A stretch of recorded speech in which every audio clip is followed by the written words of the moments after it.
আসসালামু আলাইকুম। প্রিয় ভাই ও বোনেরা, আল্লাহ তাআলা আমাদেরকে এই পৃথিবীতে পাঠিয়েছেন তার ইবাদত ও তার পথে চলার জন্য। আমাদের জীবন এত ছোট, তবুও আমরা দুনিয়াতে এমন কিছু অর্জন করতে চাই যা পরকালে আমাদের জন্য উপকারী হবে। আজকের আলোচনার বিষয় হলো ধৈর্য এবং আল্লাহর প্রতি ভালোবাসা। প্রথমে আমি আল্লাহর প্রতি প্রশংসা আদায় করছি। তিনি আমাদেরকে এত ভালোবাসা, রহমত এবং মেহেরবানি দিয়েছেন। আমরা যদি এত ভালোবাসা ও রহমত না পেতাম তাহলে এই জীবন খুবই কঠিন হতো। আমাদের উচিত এই দুনিয়াতে ধৈর্য ধারণ করে আল্লাহর হুকুম অনুসরণ করা। ভাই বোনেরা, আজকাল আমরা প্রায়ই বলি, কেন আমাদের জীবনে এত কষ্ট? আমাদের মনে হতে পারে যে আল্লাহ তাআলা কেন আমাদেরকে এই দুঃখ দুর্দশায় ফেলেছেন। কিন্তু মহান আল্লাহ রাব্বুল আলামিন বলেন, তোমরা যদি কষ্ট পাও আমি তোমাদের পরীক্ষা নিচ্ছি, কিন্তু তোমরা যদি ধৈর্য ধরো আমি তোমাদের জন্য পুরস্কৃত করব।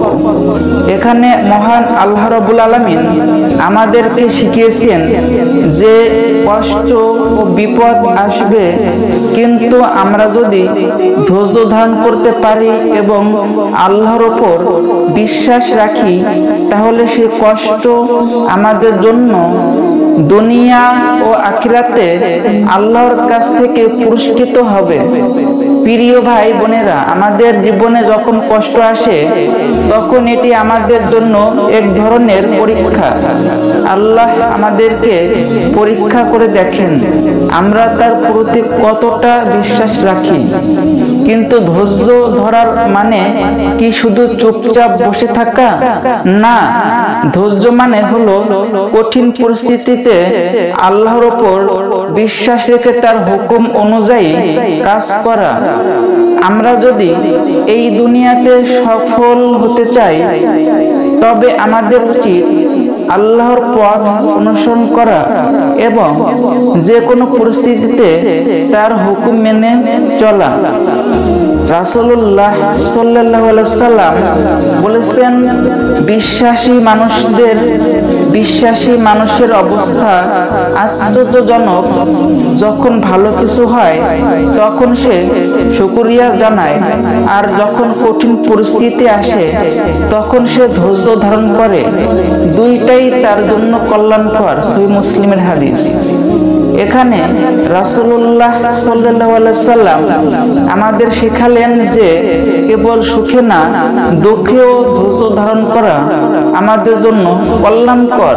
তাই আমাদের জীবনে যখন বিপদ আসে তখন সেটা যেন আমাদের জন্য পরীক্ষার সুযোগ হয়ে যায়।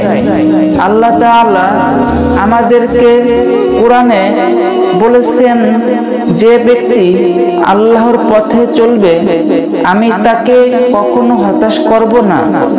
আমি তাকে তার সংকট থেকে উদ্ধার করব। আমরা যখন ধৈর্য ধারণ করি এবং আল্লাহর হুকুম অনুসরণ করি তখন আল্লাহ আমাদের সাহায্য করবেন। আর সবচেয়ে বড় কথা, আল্লাহ তাআলা বলেছেন, আমি তোমাদের প্রত্যেকটি কাজের জন্য পুরস্কৃত করব যদি তোমরা ধৈর্য ধারণ করো। এটা আমাদের মনোযোগের বিষয়। মহান আল্লাহ রাব্বুল আলামিন আমাদের পরীক্ষার মধ্যে থেকে উত্তীর্ণ হতে চান।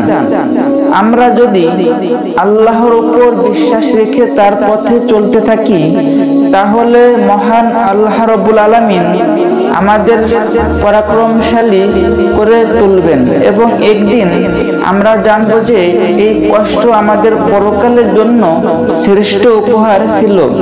প্রিয় ভাই ও বোনেরা, দুনিয়াতে কখনো সবকিছু সহজ হয় না। কিন্তু আমাদের উচিত প্রতিটি পরীক্ষায় আল্লাহর উপর পূর্ণ বিশ্বাস রাখা, ধৈর্য ধারণ করা, আল্লাহর হুকুম মেনে চলা, তার প্রতি ভালোবাসা এবং তার পথ অনুসরণ করলেই আমাদের জীবনে শান্তি আসবে এবং পরকালেও আল্লাহর কাছ থেকে পরিপূর্ণ পুরস্কৃত হব। আল্লাহ আমাদের সকলকে ধৈর্য ধারণের তৌফিক দান করুন এবং তার পথে চলার জন্য শক্তি দিন। আমিন।